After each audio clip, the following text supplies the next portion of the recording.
संसार में हर व्यक्ति एक ही प्रकार के नहीं होते हैं, उनके भिन्न भिन्न मानसिकता होते हैं, उनमें भिन्न भिन्न वृत्तियों का प्रबलता होती है, जिसके कारण से वो अपना पेशा चुनते हैं, अपना जीवन यापन या जीवन लीड करते हैं, उसको जीते हैं। इसीलिए और हिंदू धर्म को मजबूत बनाने के लिए आपको सबसे पहले आपको जो हिंदू धर्म का जो आवश्यक चीजें हैं, जो आवश्यक पहलू हैं, उस पर आप ध्यान दीजिए। संख्या बढ़ाने से कुछ नहीं होता है, ये कोई पॉलिटिकल पार्टी नहीं है। यहाँ आपको अगर आध्यात्मिकता में प्रतिष्ठित होना है तो आपको मॉरल प्रिंसिपल का, आप जो वैज्ञानिक पद्धति है जो हमारे ऋषि मुनियों ने उसको वैज्ञानिक विश्लेषण के द्वारा बताया है, उसका जीवन में उतारिए, जम नियम को पालन कीजिए, अपने खान पान को ठीक करिएगा, अपने चिंतन मनन को ठीक करिए, अपने व्यवहार को ठीक कीजिए।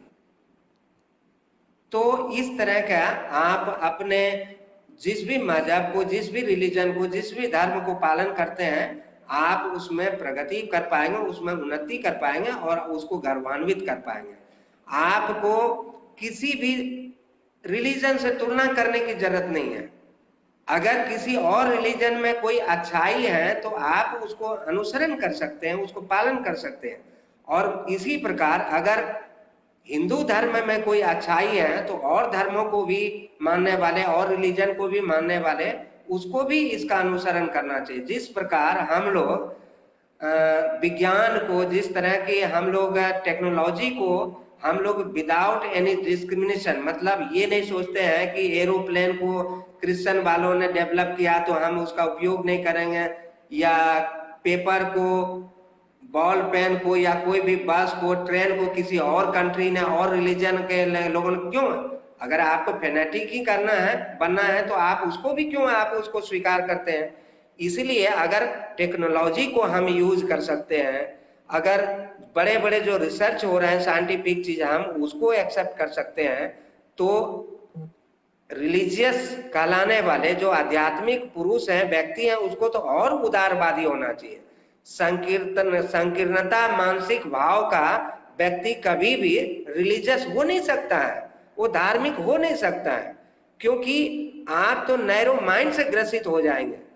और नैरो माइंडेड हृदय में, दिल में कभी परमात्मा का वास नहीं होता है, सत्य का वास नहीं होता है। इसलिए आपको चरित्र के द्वारा आपको रिलीजन में, धर्म में स्थापित होना है। अब मैं स्वामी जी से आग्रह करूंगा कि वो इस पर विशेष प्रकाश डालें। नमस्कार। नमस्कार। एक्चुअली ये इनका क्वेश्चन ही बहुत ही कॉम्प्लिकेटेड है, किंतु इनके भावनाओं को हम कद्र करते हैं कि ये हिंदुत्व को बचाना चाहते हैं। लेकिन प्रश्न ये है कि ये इस्लाम से या कि दूसरे मजहब से अपना तुलना क्यों करते हैं। सबसे पहला कि ये जो सन्यासी धर्म है, ये तो भागवत संस्कृति का एक अंग है, एक अभिन्न अंग है। जब से सनातन और भागवत संस्कृति का जन्म हुआ है, तब से सन्यासी और गृहस्थ इसका एक सुंदर समन्वय रहा है। हाँ, दो जीवन शैली है, जीवन धारा के दो शैली है। किंतु यहां पर इनका कहना है कि मुसलमान में नहीं बनता है। अरे मुसलमान में नहीं बनता है इसीलिए तो इस्लाम है। अगर उसमें भी सन्यासी बनाना शुरू कर देंगे, वो लोग भी शिव कृष्ण को मानना शुरू कर देंगे, तो फिर वो इस्लाम थोड़े रह जाएंगे। इसलिए आप अपना तुलना किसी मजहब के साथ करने का हम कोई औचित्य नहीं देखते हैं। हाँ, दूसरी बात, आप बोलते हैं हिंदुओं की संख्या बढ़ाना, तो संख्या तो भाई आप माइंड मत कीजिएगा, संख्या तो भेड़ों का भी होता है। भेड़ भी झुंड में चलते हैं और शेर जो है वो अकेले चलता है। अकेले शेर जब दहाड़ता है तो भेड़ों का जो झुंड जो है, भेड़ों का जो झुंड है वो बिखर जाता है। तो ये जो हम आप हिंदुत्व की बातें कर रहे हैं, तो मैं आपको स्पष्ट भाषा में बता दूं, हिंदुत्व जो है वो भेड़ों का भीड़ नहीं है। और याद रखिएगा, जो क्वालिटी होता है वो हमेशा क्वांटिटी को नियंत्रण करता है। गुण जो है वो संख्या को नियंत्रण करता है। एक महावत सैकड़ों हाथियों को नियंत्रण कर लेता है। एक गडेरिया हजारों भेड़ को एक साथ नियंत्रण करते हैं। इसीलिए अगर आपको सचमुच में हिंदू धर्म की फिक्र है, अगर हिंदू धर्म की आपको सचमुच में चिंता है, तो हिंदू को एक व्यवस्थित रिलीजियन के रूप में प्रस्तुत कीजिए, ऑर्गेनाइज्ड रिलीजियन के रूप में प्रस्तुत कीजिए। सबसे पहले ये देखिए कि आपका जो घर है वो घर कमजोर कौन कर रहा है। सन्यासी बनने से गुणगत मात्रा बढ़ जाती है और एक सन्यासी लाखों करोड़ों दूसरे मजहब के लोगों को सनातन धर्म में लाने के लिए वो काबिल हो जाते हैं। आप भूल जाते हैं स्वामी विवेकानंद को। स्वामी विवेकानंद ने शिकागो में एक सन्यासी पूरे दुनिया के विचारधारा को ही बदल डाले। इसीलिए हिंदुओं की संख्या पर आप ज्यादा ध्यान मत दीजिए। आपको दो चीजों पे ध्यान देना होगा। सबसे पहली चीज कि आप अपने क्वालिटेटिव चेंज लाइए, गुणगत परिवर्तन लाइए। गुणगत परिवर्तन लाने के लिए आप एक काम कीजिए। ये जो हमारे भारतवर्ष की बात मैं कह रहा हूं, 130 करोड़ आबादी में 80 करोड़ हिंदू धर्म को मानने वाले हैं। क्या 80 करोड़ हिंदू मतवाद को अपने जीवन में पालन करते हैं? क्या 80 करोड़ हिंदू को हिंदू धर्म के बारे में सही जानकारी है? क्या 80 करोड़ हिंदू शिव और कृष्ण के बताए हुए योग मार्ग पे चलते हैं? क्या 80 करोड़ हिंदुओं को जो सनातन धर्म है, भागवत धर्म है, योग साधना, उसको करते हैं? नहीं करते हैं। क्योंकि हिंदुत्व में जो कमजोर कड़ी है वो सबसे बड़ी है कि हिंदुत्व में जात चली जाती है। जात चले जाना हिंदुत्व का एक सबसे बड़ी कमजोरी है, कमजोर वीक पार्ट है। इसलिए ये जो कमजोरी है, इस कमजोरी को खत्म खुद को करना होगा। हिंदुत्व को आप वन वे ट्रैफिक बना लिए कि यहां से जा तो सकता है लेकिन यहां आ नहीं सकता है। जिस दिन आप इस नियम को बदलाव कर देंगे, नहीं, अगर कोई दूसरे मजहब में स्वेच्छा से जा सकता है तो इस मजहब में भी दूसरे आ सकते हैं। ये आने का रास्ता भी खोलना पड़ेगा। हिंदुओं की संख्या घटने का मेन कारण है यही ट्रैफिक, वन वे ट्रैफिक। इस ट्रैफिक को आप सुधार लें। जितना जल्दी सुधारेंगे उतना ही जल्दी आपका संख्या वृद्धि पाएगी।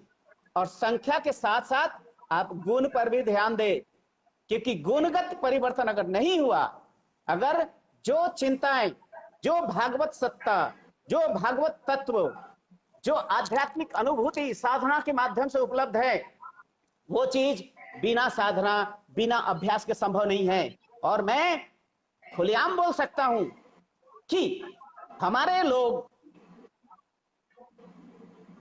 धर्म का पालन नहीं, सिर्फ धर्म का भाषण देते हैं। धर्म का अनुपालन नहीं, धर्म के नुमाइश करते हैं, नुमाइश करते हैं, जो कि ठीक नहीं है। सन्यासी सदा सर्वदा, अगर अगर सनातन धर्म बची है, अगर भगवत धर्म अभी भी बची है, तो सन्यासियों के कारण ही बची हुई है। हाँ, गृहस्थ और सन्यासी का सुंदर समन्वय बहुत जरूरी है। मैं कह रहा हूं 80 करोड़ हिंदू तो है, 80 करोड़ हिंदू में कितने करोड़ सन्यासी है भाई? अगर मान लो 1 करोड़ सन्यासी है तो 70 करोड़ हिंदू है ना, तो वो 70 करोड़ अपने बैकडोर को क्यों नहीं संभाल पा रहे हैं? क्यों नहीं अपने अस्तित्व को बचा पा रहे हैं? क्योंकि मेरा एक उदाहरण है, जब आपके घर के दरवाजे कमजोर हो, आपके घर के खिड़कियां कमजोर हो, तो चोर, डाकू, लुटेरा आके लूट के चले जाएंगे, आप कुछ नहीं कर पाएंगे। इसलिए आप में जो कमी है, आप में जो खामियां हैं, अपने घर के दरवाजे खिड़की को ठीक कर लीजिए, आप अपने आप को मजबूत कीजिए, तो फिर कभी भी अपना अस्तित्व खोने का डर ये रहेगा ही नहीं। इसलिए सन्यासी हमेशा सदा सर्वदा भागवत धर्म को बचाने के सदा तत्पर रहे हैं, भागवत धर्म को बचाने के लिए अपने जीवन कुर्बान कर दिए हैं, दधीची बने हैं। इसीलिए ये 80 करोड़ हिंदू अगर अपने धर्म के लिए, मरने मिटने के लिए, अपने अस्तित्व को बचाने के लिए अगर कटिबद्ध हैं, प्रतिज्ञाबद्ध हैं, तो कोई भी बाहरी मजहब, कोई भी मतवाद आपके मत पर हावी नहीं हो सकता है। इसलिए पहले आप अपना मत को तो स्पष्ट कर लीजिए कि आप है क्या चीज, आपको क्या करना चाहिए। इसलिए आनंद मार्ग विशुद्ध आध्यात्मवाद, जिसको भागवत धर्म या सनातन धर्म कहते हैं, और ये सनातन धर्म भगवान शिव और कृष्ण का दिया हुआ है, इसको हम लोग अनुपालन करते हैं, और हम चाहते हैं संपूर्ण मानव जाति को इस सनातन भागवत संस्कृति में लाने का प्रयास में आप सब भी जुटे, और ज्यादा से ज्यादा लोग सन्यासी बनके इस भागवत धर्म को और मजबूत करें। भागवत धर्म के जो एक एक पिलर है, इसके इतने मजबूत कर दो, दरवाजे खिड़की इतने मजबूत कर दो कि कोई भी चोर, डाकू, कीड़े मकोड़े, वायरस, बैक्टीरिया इसमें प्रवेश ही नहीं कर पाए।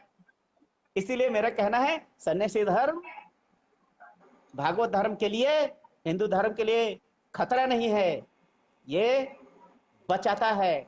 और सुनिए, ये सन्यासी को गृहस्थ धर्म में आने के लिए बच्चा संतान जरूरत नहीं है, क्योंकि सन्यासी संसार के सृष्टि को ही अपने परिवार और अपना संतान के रूप में मानता है। इसलिए मन परिवर्तन कीजिए, दुनिया परिवर्तन अपने आप हो जाएगा। धन्यवाद आचार्य जी आपके बातों को। अब आपको कुछ कहना है तो कहिए, नहीं तो फिर हम आगे प्रश्न की ओर बढ़ते हैं। ठीक है, अगला प्रश्न पर जी देखा जाए। हाँ,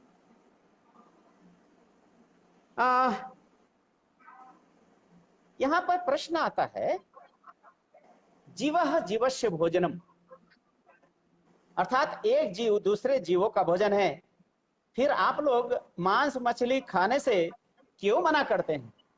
ये प्रश्न किए हैं बिपिन राठौर, कोटा, राजस्थान से।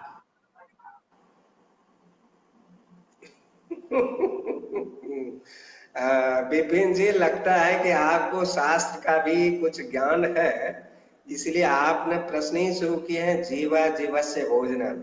ये बात सही है कि बिना किसी को भक्ष किए या बिना कुछ भक्ष किए कोई भी अपना जीवन रक्षा नहीं कर सकते हैं। तो आप पूछते हैं कि जब ये सिद्धांत है प्रकृति का, तो एक दूसरे जीवों को ही भोजन है करना है, तो फिर आप लोग मांस मछली खाने से क्यों मना करते हैं? बहुत अच्छी बात है। तो बिपिन जी, पहला चीज तो मैं आपसे ये पूछना चाहता हूं कि हमारा जो जीने का मकसद है, उसका जो मेन उद्देश्य है, वो भोजन के लिए जीते हैं या जीने के लिए हम भोजन करते हैं। तो अगर आप, इसका दो मतलब हो जाता है। जो व्यक्ति अगर भोजन के लिए संसार में जी रहा है, तब तो उनके लिए सब कुछ लगता है कि बस उनके लिए भोजी ही है, मतलब कुछ भी खाइए। लेकिन अगर आप जीवन रक्षा के लिए भोजन करते हैं, तब तो खाद्य और खाद्य पर आपको ध्यान देना चाहिए, क्योंकि हर भोजन में कुछ न कुछ गुण होता है, कुछ अवगुण होता है। तो हमेशा याद रखिए कि ये जो हमारा मानव शरीर है, ये कोई डस्टबिन नहीं है, मतलब जो भी चाहे हम डालते जाएं। देखिए, भोजन से के बारे में कहा गया है, जैसा खाए अन्न वैसा हो मन। आप कौन सा ऐसा चीज आप भोज्य के रूप में ग्रहण करें जिससे हमारा मन स्वस्थ हो, विकसित हो और सात्विक हो। तो इसीलिए जो हमारे ऋषि मुनि हैं, ज्ञानी गुणी हैं, उसने भोजन के बारे में बहुत विस्तार से चर्चा की है। मैं इस पर संक्षिप्त ये बताऊंगा कि वेस्टर्न भोजन उसने दो तरह से डिवाइड किया, वेजिटेरियन, नॉन वेजिटेरियन।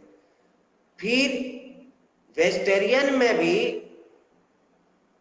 तीन प्रकार के भारतीय शास्त्रों में वर्णन है, सात्विक भोजन, राजसिक भोजन और तामसिक भोजन।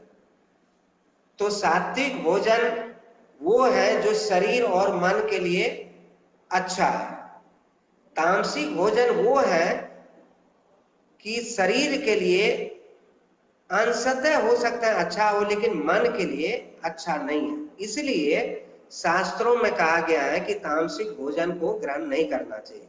फिर अगर आयुर्वेद के अनुसार देखा जाए तो वात पित्त कफ के अनुसार से भोजन की कैटेगरी को बांटा गया है। उसमें भी रसों के अनुसार से, षड रस के अनुसार से बांटा गया है। इसका बहुत बड़ा एक विश्लेषित साइंस है, जो अगर आप इसमें डिटेल जाएंगे तो आपको बहुत सारा चीज जानकारी प्राप्त होगी।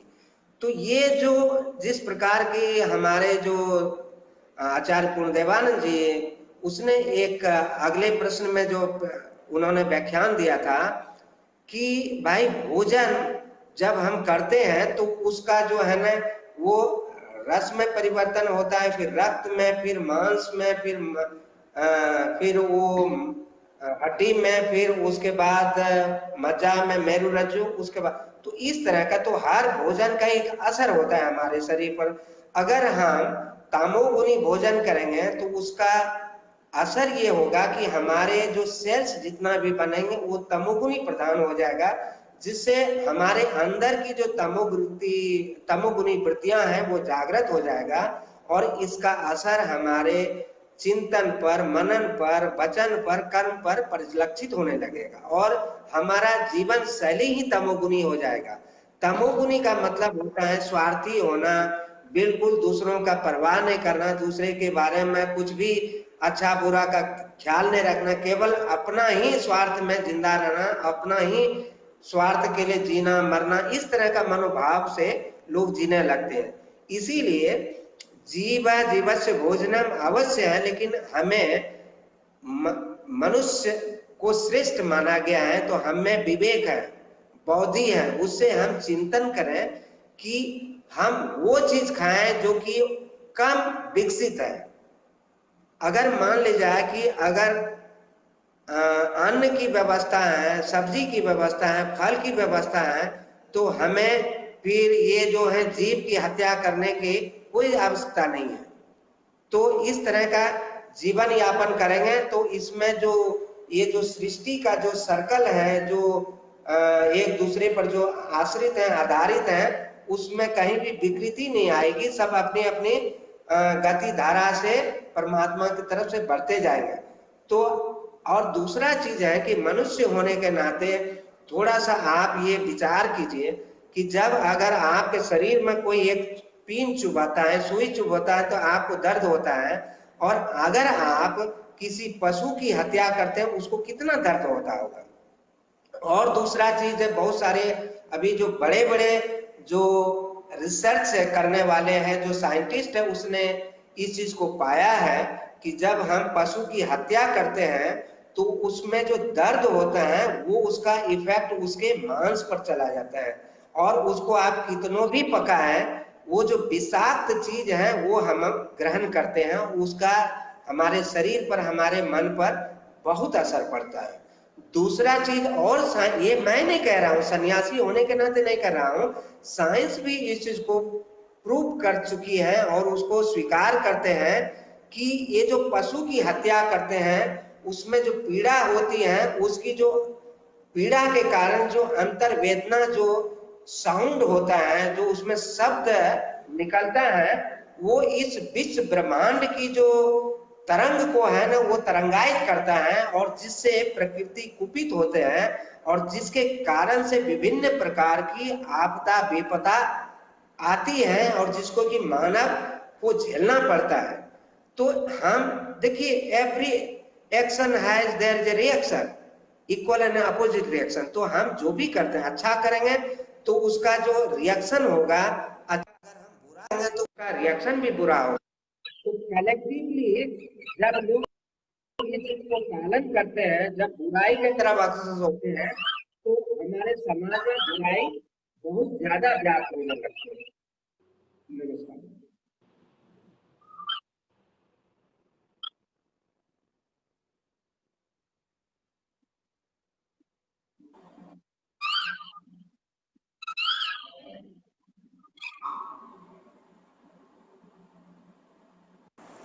ओके, दादाजी आप बताएं।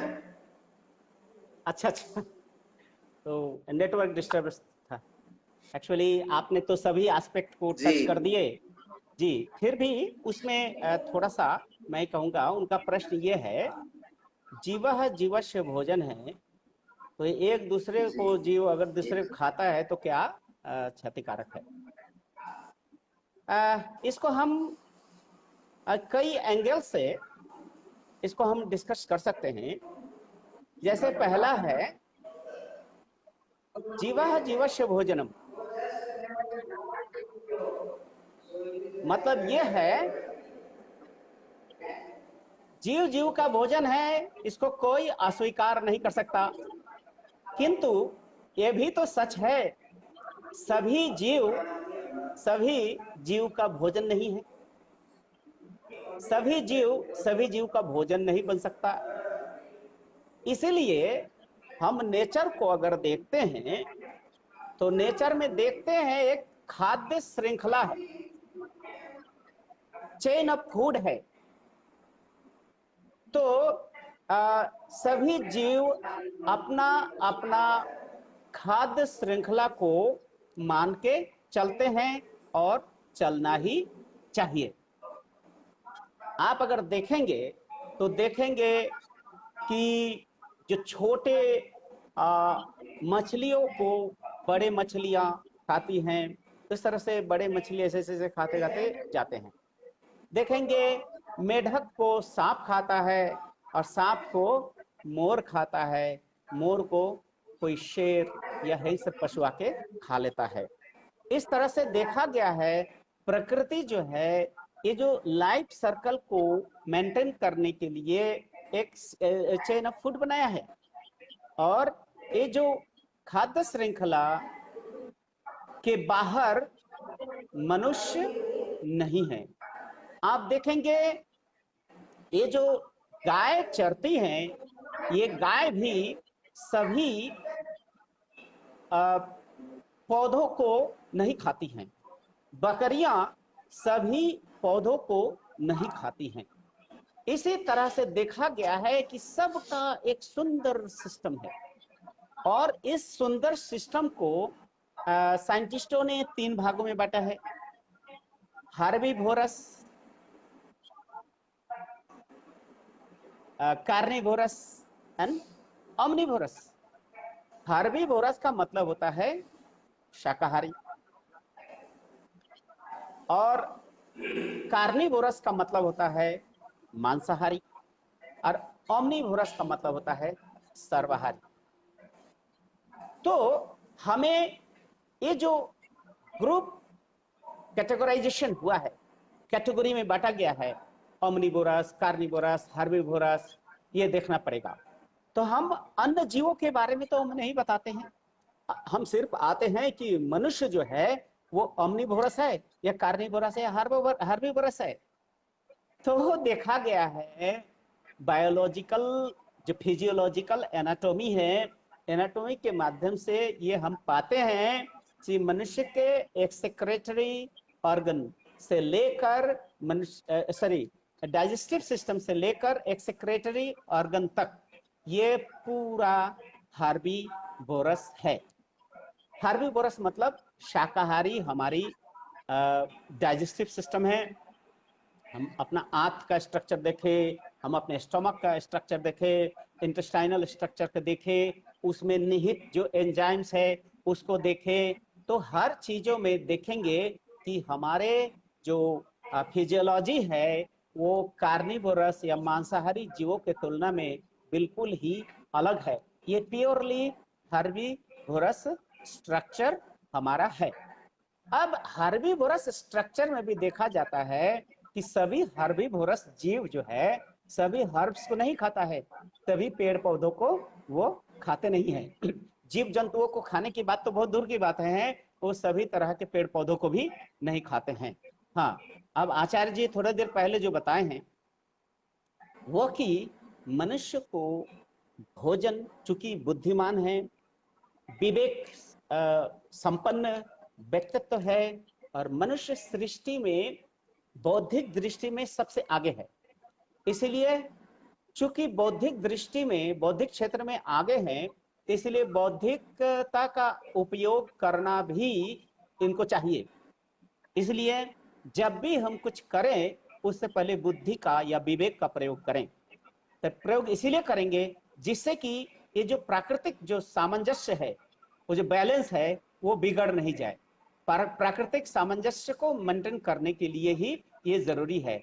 इसीलिए जो खाद्य सिस्टम को फॉलो करेंगे, खाद्य सिस्टम में हम हर्बीवोरस हैं, हर्बीवोरस ही खाएंगे, माने साग सब्जी ही खाएंगे। और साग सब्जी में भी कौन सा सब्जी खाते हैं, जैसे स्वामी जी ने अभी बताया कि भोजन के पहले ये कई बार सोच लेना होगा कि मैं जो भोजन ग्रहण कर रहा हूं इस भोजन से किसी जीव को कष्ट तो नहीं हो रहा है।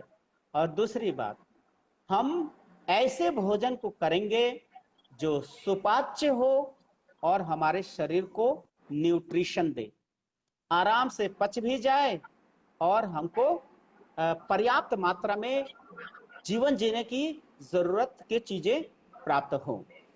तो इसमें देखा गया है कि जो ऐसा साग सब्जी जिसमें चेतना की विकास, ऐसा जीव जिसमें चेतना की विकास बहुत कम मात्रा में हुआ हो, लेकिन वो हमारे शरीर, मन और आध्यात्मिक उन्नति के लिए बहुत ही उपयोगी है। इसीलिए सात्विक आहार, अर्थात सात्विक आहार का मतलब सिर्फ शाकाहारी नहीं है। सात्विक आहार का मतलब दो चीज होता है। सात्विक का मतलब होता है शरीर, मन और आत्मिक उन्नति के लिए जो उपयोगी है।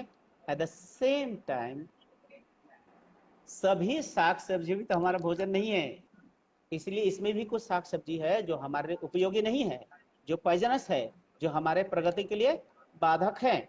इसलिए हमको सात्विक आहार ही ग्रहण करना पड़ेगा।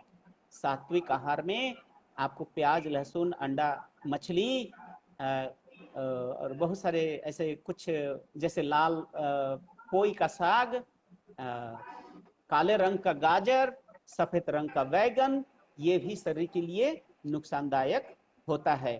इसलिए जीवस्य भोजनम है, इसको हम नहीं नाकारते हैं, किंतु सभी जीव का भोजन नहीं है, इसको भी स्वीकार करना होगा। इसलिए जो आपके लिए अलॉट किया है प्रकृति ने, उसी को ग्रहण करना है और प्रकृति का बैलेंस को मेंटेन करते हुए मनुष्य को आगे बढ़ना पड़ता है।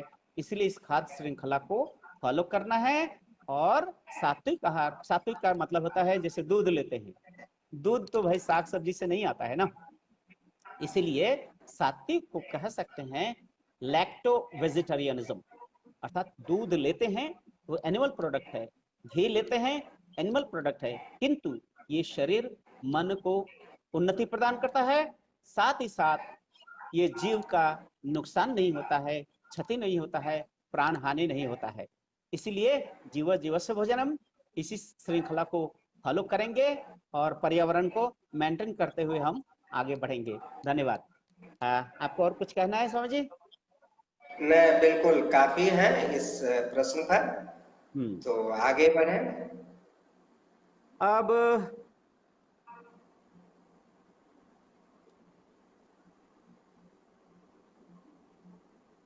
अब ये हमारा लास्ट क्वेश्चन है, फिर दूसरे दिन हम लोग दूसरे पैनल में बैठेंगे, फिर डिस्कशन करेंगे। 6th क्वेश्चन ये है, ये आनंद मार्गी लोग मूर्ति पूजा क्यों नहीं करते हैं? क्या आप लोग हिंदू धर्म को नहीं मानते? मानवी कोलकाता पश्चिम बंगाल से ये प्रश्न पूछ रही है कि आनंद मार्गी लोग मूर्ति पूजा क्यों नहीं करते हैं? क्या आप लोग हिंदू धर्म को नहीं मानते?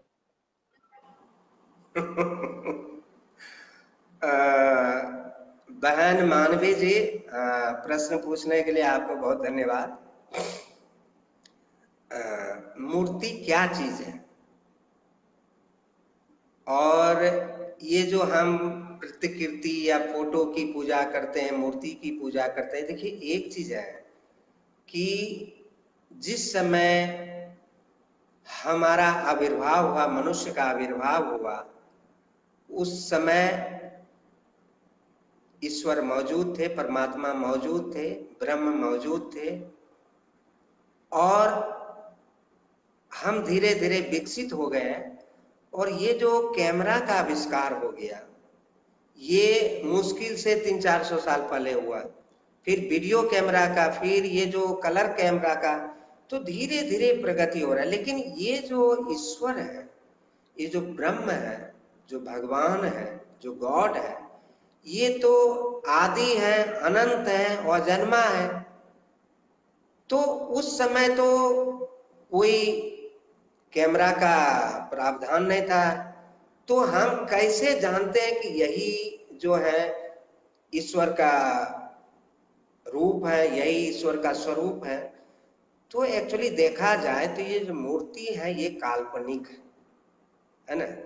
इसीलिए पूजा गलत नहीं है, अर्चना गलत नहीं है, स्तुति गलत नहीं है, आराधना गलत नहीं है, साधना गलत नहीं है, लेकिन हम किसकी करते हैं इसको बिल्कुल सोच समझ के करना चाहिए। जिस समय मनुष्य में धीरे धीरे बौद्धिक का विकास हो रहा था, उस समय उसमें समझ आने लगा, तो उसने देखा कि रात के अंधेरे में जीवन यापन करना बहुत कष्टमय है। तो जब सूर्योदय होता था तो उनको बड़ा ही अच्छा रहता था, जीवन यापन करना एक सुखी होता था, एक आसान होता था। तो उसके दिमाग में आया कि ये जो सूर्य है एक प्रकार का देवता है, अगर ये नाराज हो गया तो क्या पता कल नहीं आए, इसलिए उसकी पूजा आराधना स्तुति करना शुरू कर दिया। तो इस प्रकार धीरे धीरे प्राकृत पूजा हो। उसी तरह जल का, वृक्ष से भोजन मिलता था, तो वृक्षों की पूजा शुरू हुए, तो इसको प्राकृत पूजा शुरू में कहा गया है। धीरे धीरे यही परिवर्तित होते हुए मूर्ति पूजा का रूप ले लिया। अब शास्त्र में कहा गया है, देखिए आनंद मार्ग मूर्ति पूजा के विरोध में नहीं है ना, लेकिन मूर्ति पूजा ना करता है ना इसको बढ़ावा देता है। इसका कारण क्या है कि शास्त्र में कहा गया है कि उत्तमो ब्रह्म सद्भाव मध्यमा ध्यान धारणा जपस्तुति स्याद मूर्ति पूजा धमाधमा। अगर भक्ति का अगर कैटेगरी देखा जाए तो मूर्ति पूजा को सबसे आखिर में स्थान मिला है। दूसरा चीज क्या है कि मन जो हमारा है वो है सूक्ष्म। ये जो सृष्ट जगत में जो पंच महाभूत है, इससे भी सूक्ष्म हमारा मन है। तो अगर मन का एक स्वभाव है कि इस मन को अगर हम क्रूड में लगाएंगे, जो स्थूल में लगाएंगे, एकाग्र करेंगे, तो हमारा मन जो है स्थूलीभूत हो जाएगा, क्रूडिफाइड हो जाएगा, जो कि एक तरह से पतन कहा जा सकता है। इसलिए इस सूक्ष्म मन को इससे भी सूक्ष्मतर सत्ता को आराध्य मान करके एकाग्र करने की जरूरत है। इसीलिए क्योंकि as you think so you become, अगर हम क्रूड ऑब्जेक्ट पर मन को एकाग्र करेंगे, उसी का चिंतन मनन करेंगे, तो हमारा एक ऐसा अवस्था आएगा कि मन क्रूडिफाइड होकर के हम भी क्रूड हो जाएंगे, हम भी स्थूल हो जाएंगे, उसमें परिवर्तित हो जाएंगे, जिसका आप जिक्र रामायण में अहिल्या से करते हैं। तो जो भी हो, मैं उस पर डिटेल नहीं जाऊंगा। तो मूर्ति पूजा का हम विरोध नहीं करते हैं, लेकिन आध्यात्मिक दृष्टिकोण से, एक वैज्ञानिक दृष्टिकोण से मन के लिए, एक बौद्धिक विकास के लिए, भक्ति के लिए मूर्ति पूजा सर्वोत्तम नहीं है। इसलिए आनंद मार्ग में श्री श्री आनंद मूर्ति, जो आनंद मार्ग के संस्थापक हैं, जिसने इसको स्थापना किया है, उसने मूर्ति पूजा का स्थान नहीं रखा है। लेकिन हम वेद को मानते हैं, हम ब्रह्म को मानते हैं, हम धर्म को मानते हैं, हम आत्मा को मानते हैं, सब कुछ तो मानते हैं। इसलिए कहीं भी हम नास्तिक नहीं है। केवल मूर्ति पूजा न करके हम ब्रह्म की साधना करते हैं। इसीलिए जैसे कि एग्जाम्पल देखा जाए, जैसे कि कोई प्राइमरी स्कूल है, प्राइमरी पाठशाला है, तो वो यूनिवर्सिटी का अगेंस्ट में नहीं है, क्योंकि अगर प्राइमरी स्कूल नहीं रहेगा तो हाई स्कूल नहीं होगा, हाई स्कूल नहीं होगा तो फिर कॉलेज नहीं होगा, कॉलेज नहीं होगा तो यूनिवर्सिटी नहीं होगा। उसी तरह अगर जो इंसान ईश्वर को नहीं मानता है, उससे फार बेटर है जो ईश्वर को चाहे वो मूर्ति के रूप में मान रहा है। जो कुछ नहीं मानता है, समथिंग बेटर देन नथिंग। तो जो ईश्वर को अस्तित्व ही नहीं मानता है, कम से कम उससे तो फार बेटर है कि जो एक ईश्वर की प्रतिमा को बना करके पूजा कर रहा है। लेकिन जब वही एक नर्सरी स्टूडेंट जब वो कॉलेज या यूनिवर्सिटी के स्तर पर चला जाएगा, उसका मानसिक आध्यात्मिक विकास हो जाएगा, तो वो भी ब्रह्म साधना के तरफ आकर्षित होगा और ब्रह्म साधना में हो जाएगा। दूसरी बात है कि सनातन धर्म को हिंदू धर्म मानते हैं, और हम लोग भी सनातन धर्म को मानते हैं, हम लोग भी भात्मक धर्म को मानते हैं। इसलिए हम लोग हिंदू धर्म से कहीं भी अलग नहीं है, लेकिन इसकी वैज्ञानिक पद्धति को मानते हैं। इसकी जो सूक्ष्म जो विश्लेषण है, जो हमारे तन के लिए, जो मन के लिए, जो आत्मा के लिए है, सबके लिए शुद्ध और पवित्र और जो अच्छा है, हम उसका व्यवहार करते हैं अपने जीवन में, हम उसका पालन करते हैं। और मैं तो कहूंगा कि आप भी इसको एक अंतःस्थल से सोचिए कि स्वामी जी क्या बोल रहे हैं, ये कोई विरोधाभास नहीं है।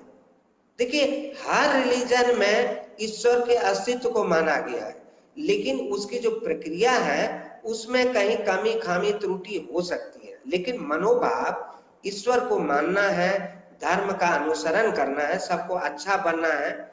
इसीलिए रिलीजन यहाँ नहीं टकराता है। टकराता है जब हम अपने रिलीजन को ऊंचा और अच्छा मानते हैं, दूसरे सोचता है कि ये तो बकवास है, वहां पर टकराव होता है। लेकिन अध्यात्म में ये सीमा नहीं होती है, इसलिए यहाँ अध्यात्म में कोई टकराव नहीं होता है। इसलिए आप मेडिटेशन के रास्ते पर चलें, आप इसको सीखें, तो आपको धर्म तत्व का और अच्छा से ज्ञान होगा, अध्यात्म तत्व का ज्ञान होगा, और आप अध्यात्म में प्रतिष्ठित होकर के आप ईश्वर को समझेंगे, आत्मा को समझेंगे, परमात्मा को समझेंगे, ब्रह्म को समझेंगे। क्योंकि ये एक ऐसा चीज है कि एक स्टेप आगे बढ़ेंगे तो आपको फिर आगे की दिखाई पड़ना शुरू हो जाएगा। आप यहाँ बैठ करके 100 कोस की दूरी पर क्या चीज रखा हुआ है आप नहीं देख सकते, लेकिन जो जो आप आगे बढ़ेंगे, आपकी जो दृष्टि है वो और आगे की तरफ देखेगी। तो इसलिए आप अग्रसर तो भले हो, आपको हर चीज स्पष्ट दिखाई पड़ेगा, इंक्लूडिंग रिलीजन क्या है, धर्म क्या है, ब्रह्म क्या है, सबकी आपको साक्षात्कार अनुभूति भी होगी। स्वामी जी आप कुछ बताएं। आप मेरे लिए कुछ छोड़ेंगे तब तो बताएंगे। खैर तो यहाँ पर बहुत ही स्पष्ट है, आपने स्पष्ट किया मूर्ति के बारे में। एक चीज हम जानते हैं,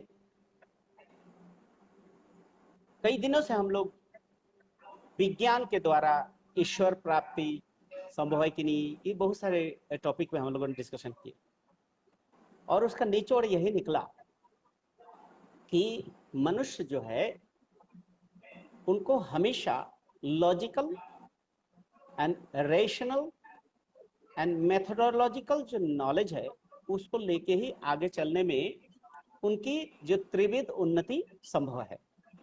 फिजिकल, मेंटल एंड स्पिरिचुअल उन्नति, आध्यात्मिक उन्नति की बातें आती हैं यहाँ पर। धर्म को हम मानते हैं अपनी आध्यात्मिक उन्नति के लिए। धर्म को हम इसलिए पालन करते हैं कि हमारी शारीरिक, मानसिक और आत्मिक उन्नति हो। धर्म को पालन हम इसलिए करते हैं जिससे कि समाज में किसी तरह की कुरीतियां, अंधविश्वास, कुसंस्कार के कारण समाज ग्रसित हो या दुखी रहे। धर्म इसलिए पालन करते हैं जिससे कि मनुष्य समाज सभी तरह से शोषण मुक्त होकर जीवन के सूक्ष्म स्तरों में जाके वो पहुंच सके। ये धर्म का उद्देश्य होता है। इसलिए धर्म जीवन में लॉजिक का होना, युक्ति का होना और विज्ञान का होना अति आवश्यक है। इसलिए किसी ने कहा है religion minus dogma, religion minus science is dogma. अर्थात रिलीजियन से अगर युक्ति और विज्ञान को हटा देते हैं, वो अंधविश्वास और कुसंस्कार का जमावड़ा हो जाता है, ढेर हो जाता है। ठीक religion plus science is equality, spirituality. Science उसी को बोलते हैं प्रोग्रेस, उसी को बोलते हैं विज्ञान, उसी को बोलते हैं युक्ति।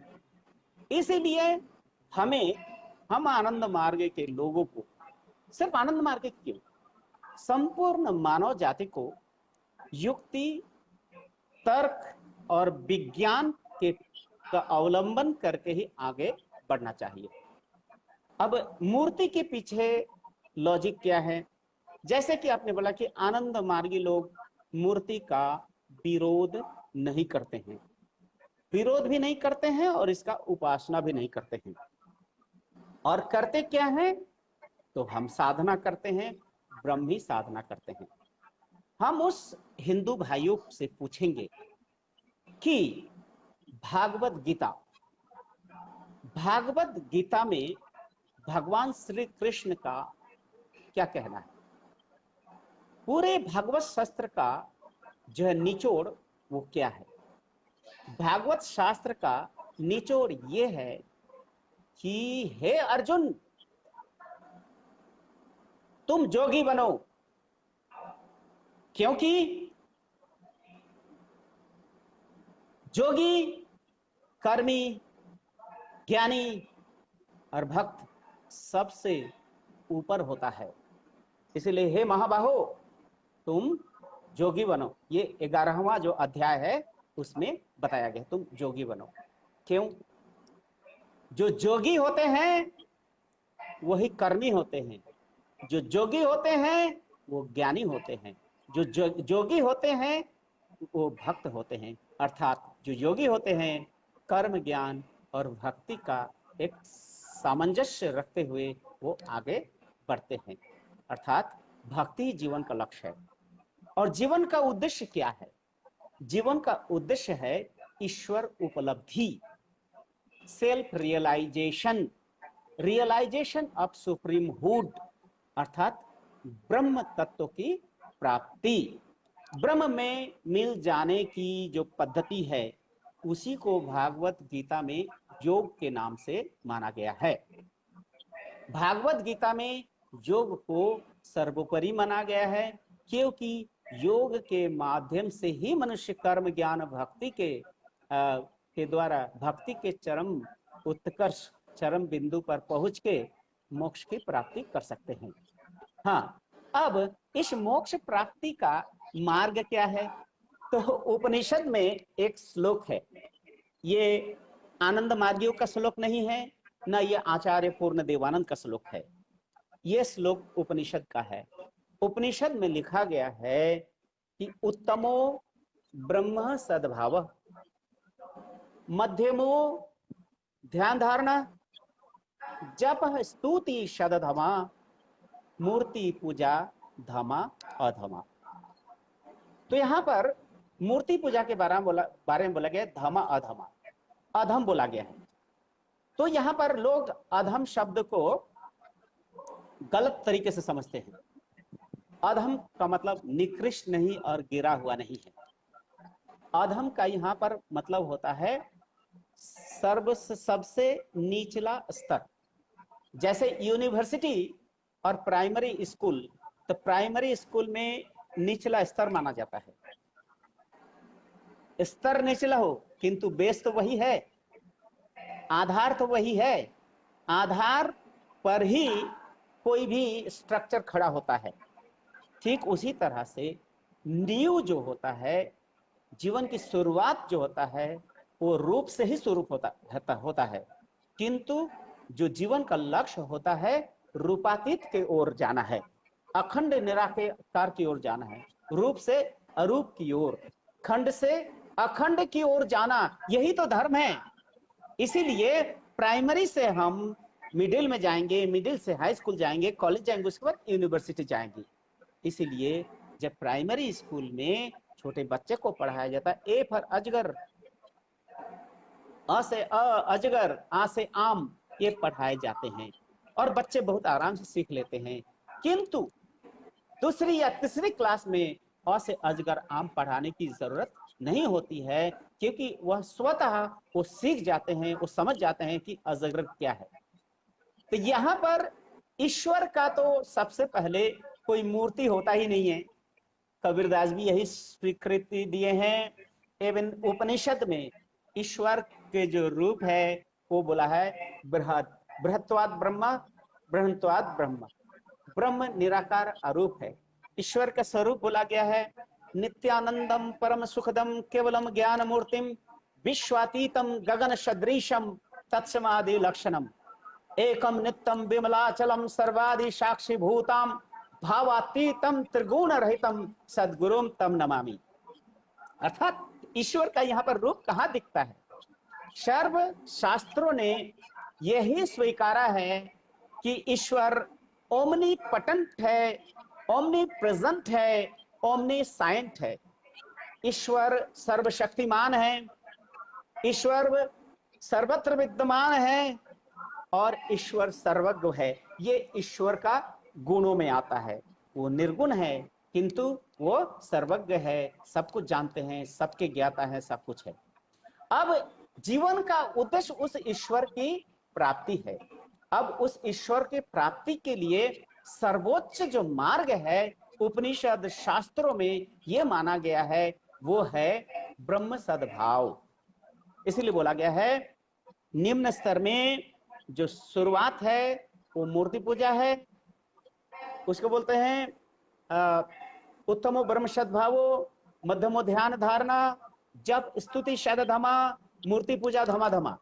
अर्थात मूर्ति पूजा प्राइमरी अनुन्नत लोगों के लिए है, किंतु जब उनकी बौद्धिक विकास हो जाती है, जो अतीत में थे, जब बौद्धिक विकास हो जाते हैं तो फिर इसकी जरूरत नहीं पड़ती है। उसके मनुष्य दूसरे स्टेप में आते हैं, जप